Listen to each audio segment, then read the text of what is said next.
pumapasok kayo ng alanganin. Mr. President, baka susunod ka sa dinaanan ng tatay mo. Diyan ako takot. Ayaw ko mangyari sa iyo yan.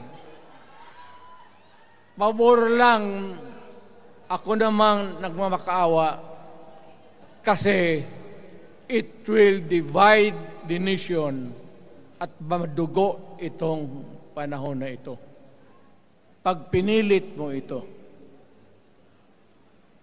lalabas ka ng Malacanang kagaya noong panahon na pinalayas kayo.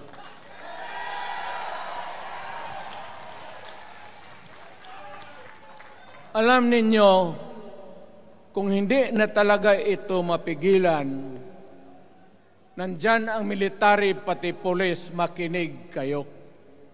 Pag-aralan ninyo kung ano yung pinapakain nila sa taong bayan.